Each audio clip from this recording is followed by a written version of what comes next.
Oi, gente! Para você que não me conhece, meu nome é Silvana e eu criei esse canal Desvendando para a gente falar sobre autoconhecimento. E no vídeo de hoje eu queria compartilhar com vocês um conhecimento que eu adquiri há pouco tempo atrás, mas que está me ajudando muito a passar por um momento que eu venho passando por ser imigrante.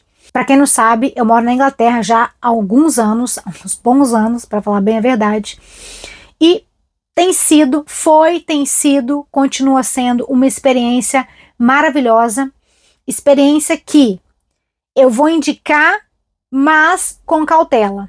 Vamos lá. No decorrer do vídeo, vocês vão entender o que eu quero dizer. É uma coisa boa, sem dúvida nenhuma, tira você da sua zona de conforto, você tá num país onde você não fala a língua, onde você não conhece a cultura, realmente, num primeiro momento, é desesperador, mas quem é que cresce no conforto, gente? A gente cresce no desconforto mesmo. Então vamos lá. Tinha uns amigos na época, logo na época que eu vim pra cá, que alguns deles diziam assim, ó, aqui é onde o filho chora e a mãe não vê. E sim, você sai do seu país, você perde toda a sua rede de apoio. Por mais que você tenha pessoas que você conhece, pensa, você tem uma vida no seu país, que você conhece gente pra caramba, e de repente você vai pra um lugar que tudo é novo, você acabou de chegar, vamos partir desse pressuposto, você acabou de chegar, você não conhece ninguém, você não domina a língua, e então isso pode ser bem complicado. Eu sempre fiz inglês a minha vida toda, só que não sei se vocês já ouviram isso sobre o inglês britânico, é um sotaque completamente diferente do que a gente está acostumado a aprender no Brasil, pelo menos eu, todos os cursos de inglês que eu fiz e até na escola, era o inglês americano que a gente aprendia, então tem essa dificuldade de você, mesmo falando inglês, demora um pouco para você se habituar com o sotaque britânico. Quando eu vim para cá, eu fui trabalhar num restaurante, eu me lembro que a pessoa que era gerente, que era brasileiro, falou, ó, você vai conversar com essa pessoa, o nome dele é tal, tá? É uma entrevista rápida, fica tranquila, não sei o que lá. Beleza. Sentei com esse inglês e o cara começou a falar comigo, eu não entendia uma palavra. Porque junto o nervosismo com o seu inglês americano, que não tem nada a ver com o inglês britânico, logo no começo é muito difícil, e eu simplesmente pedi licença, nem sei como que eu pedi licença, e fui até esse gerente brasileiro e falei, eu não entendi nada do que ele falou. E aí acho que ele falou, calma, você tá nervosa, enfim, nem lembro como é que essa situação ficou, né, como que foi o desfecho dessa situação. Então, o que que acontece? Há um tempo atrás, eu me deparei com uma pessoa que eu acompanho aqui no YouTube, que ela falava sobre a síndrome do não lugar. Na altura, eu procurei essa definição no Google, não encontrei, e fui achar no ChatGPT. Tinha um tempo já que eu não estava muito feliz, ao mesmo tempo pensava, poxa, mas se eu voltar para o Brasil, as coisas são muito mais difíceis e aquela coisa... Aí pensava, será que vai ser legal se eu voltar para o Brasil? Será que eu consigo me habituar? Mas no Brasil tem isso que aqui não tem. Mas no Brasil também não tem isso aqui que aqui tem, que por um acaso é uma coisa boa. E ficava nessa coisa, sabe? Eu tive recentemente no Brasil, não vou lembrar as datas agora, mas vamos considerar a última e a penúltima. Na penúltima vez que eu tive, eu fiquei mega empolgada. Nossa, meu Deus do céu, abriu uma luz assim no fim do túnel pra mim. Eu falei, eu quero voltar, eu quero voltar, eu quero voltar. E aí eu comecei a fazer meus investimentos e aquela loucura, tudo pra preparar minha vida financeira, porque eu quero voltar. E tava louca e foi muito ruim essa fase. Foi boa nesse sentido dessa esperança de voltar pro meu país, mas ao mesmo tempo foi ruim porque... o meu corpo estava aqui, mas a minha cabeça estava lá. Então eu passava o final de semana todo olhando móveis, aonde que eu ia comprar o quê, para mobiliar meu apartamento, enfim. E aí, nessa última vez que eu tive, que aconteceu 2 anos depois dessa penúltima vez, eu senti as pessoas mais desanimadas, sabe? Eu senti que a vibe era outra. Eu não entendi muito bem aquilo ali. Até fiz uma pequena enquete com amigos perguntando o que estava acontecendo. E muitas pessoas disseram que é a situação política do país. Então, assim, eu tava nessa angústia, né? De, ai meu Deus, eu quero voltar, mas aí de repente desanimei. E aí também não tô feliz aqui. Fiz uma viagem recentemente para me encontrar e... lá eu também não estava feliz, sabe? Então ficava essa coisa, né? Deu essa desanimada de voltar pro Brasil, porque quando eu tava lá, meu pai falou assim, ele viu minha empolgação, na penúltima vez, ele falou, filha, você tem que ver que você tá de férias, né? Se você voltar para cá, não vai ser assim, né? Porque as pessoas têm as vidas delas, os trabalhos delas, enfim. E aí, nessa última vez que eu fui, que eu falei, cara, não sei, juntou essa coisa da galera mesmo, não tá legal. Senti uma vibe não muito boa nessa última vez que eu fui. E, enfim, fiquei naquela coisa de pensar, e agora, o que eu faço? No seu país, tem as vantagens e as desvantagens, e no país para onde você foi viver, também tem as suas vantagens e as suas desvantagens. Quando eu tentava me imaginar no Brasil, existiam algumas coisas com as quais eu pensava, isso aqui talvez eu não vou conseguir me adaptar. E, ao mesmo tempo, estando aqui, muitas coisas que eu pensava, pô, isso aqui não tem nada a ver. Isso aqui já não, sabe, já não mexe comigo. E aí eu me deparei com essa questão dessa síndrome do não lugar, que me ajudou muito a entender, porque quando você entende, ou tem mais ou menos uma ideia do que está acontecendo, você traz luz pro problema, né? Ah, então afinal tem um nome isso, né? Então isso, realmente o que eu tô sentindo é algo real e tem um nome. E aí, basicamente, a síndrome do não lugar é isso. Você tá por exemplo, você tá no Brasil, você é brasileiro, você tá no Brasil. O que você conhece o que você conhece? Brasil. A sua referência é Brasil.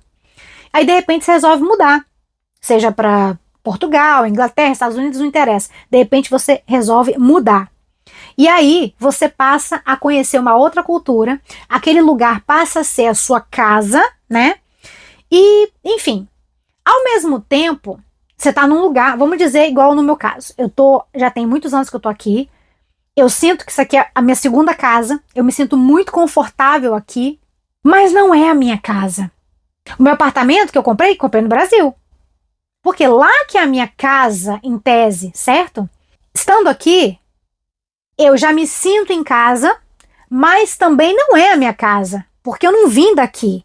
Eu estou aqui, eu tenho estado aqui, mas eu não nasci aqui, eu não tenho raízes, eu não passei infância aqui, nada disso. Isso tudo aconteceu no Brasil.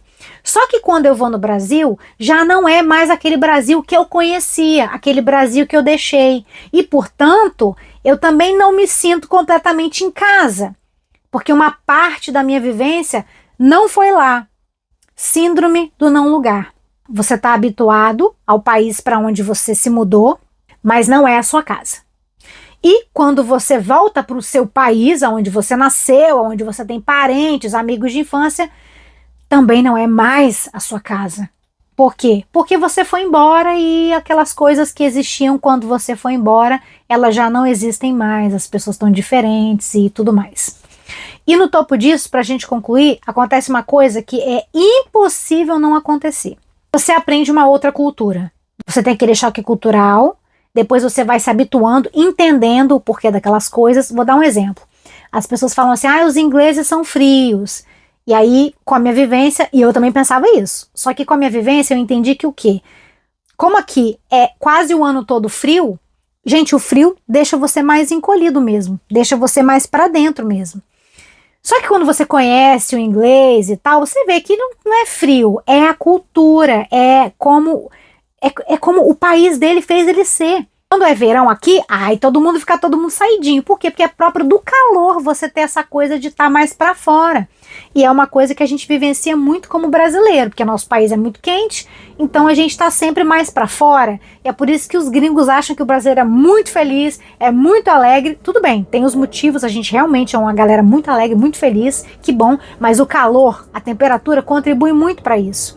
Então você começa a pegar determinadas coisas. Hoje eu sou um pouco mais retraída devido a essa questão de ter convivido com essa galera que é um pouco mais retraída. Uma coisa que eu adoro na cultura deles, que eu acho assim, isso, se eu voltar pro Brasil, isso eu vou sentir muita falta. O inglês, ele não tá nem aí pra tua vida. E é óbvio, né, que deve ter o fofoqueiro, tem tudo que tem em uma cultura, tem na outra. Mas basicamente, o inglês não é aquele tipo que vai ficar se metendo na sua vida, igual o brasileiro é, Vamos falar a verdade, né? O brasileiro é curioso, quer saber, faz pergunta que não tem que fazer. Me lembro quando eu compartilhava casa, que eu já falei sobre esse assunto aqui no canal, tinha um rapaz que ele era da Índia. Eu me lembro que eu tinha trocado de carro, nem era um carro novo nem nada. Era um carro mais novo do que eu tinha antes. E aí ele começou a me fazer perguntas, essa pessoa era uma pessoa super agradável, eu gostava muito dessa pessoa. Começou a me fazer perguntas, e pergunta daqui, pergunta dali. Eu fui, assim, demorou um pouco pra perceber, mas chegou um momento onde ele me perguntou quanto que eu paguei no carro. E aí, de novo, né? Eu não sei como é que isso é no Brasil, porque a minha mentalidade já não é mais assim. A minha mentalidade nesse aspecto é igual do inglês, o britânico. Ele não tá nem aí pra sua vida, ele não vai te perguntar nada. A não ser que seja seu amigo, tenha intimidade, enfim, não sei. Mas no mais, ele não quer saber da sua vida. Ele não fica perguntando, tão pouco perguntar quanto que você pagou num carro, por exemplo. Jamais. Então, assim, isso é uma coisa que eu vou sentir falta. Por quê? Porque tem coisa que a gente não pergunta. Enfim, gente. Então é assim, se você deixou o seu país e tá sentindo essa coisa de, ai meu Deus, eu não sei onde eu me encaixo mais, tá tudo bem, é normal. Tanto que tem um nome para isso, síndrome do não lugar. Esse é o preço que você paga para ter mudado de país. Então agora eu vou explicar a desvantagem de você sair de casa, de você sair do seu país. Então, vantagem, maravilhoso, você aprende outra cultura, você sai da zona de conforto, o que te ajuda a aprender demais, aprender muito, né? Fora da sua zona de conforto, mas a desvantagem é essa. Se eu nunca tivesse saído do Brasil, Brasil seria o que eu conhecia. A minha referência era aquilo ali. Mas como eu saí, agora eu tenho a questão da comparação. Eu tenho com o que comparar. Então isso causa um pouco de angústia, causa um pouco de sofrimento. E enquanto eu não consigo trabalhar isso, enquanto eu não consigo decidir o que eu faço com a minha vida, eu vou ficando por aqui. Mas tenho vontade de voltar e espero muito que eu consiga me habituar ao meu país. Espero de verdade, porque se vocês procurarem aqui no YouTube, vocês vão ver muito canal que fala sobre isso, inclusive canais com pesquisas sérias. Existe acompanhamento psicológico especializado para quem sai do seu país, que eu nem sabia que isso existia. Me desejem sorte, eu realmente espero que um dia eu possa me habituar de volta no meu país. Então foi isso pro vídeo de hoje, gente. Muito obrigada a você que ficou comigo aqui até o final. Se você gostou do vídeo, não esquece de deixar o seu like. O seu like é muito importante pra gente que produz conteúdo aqui. Se inscreve no canal, clica no sininho para você ser notificado. Clica no sininho para você ser notificado cada vez que eu posto um vídeo novo aqui. E até o próximo vídeo.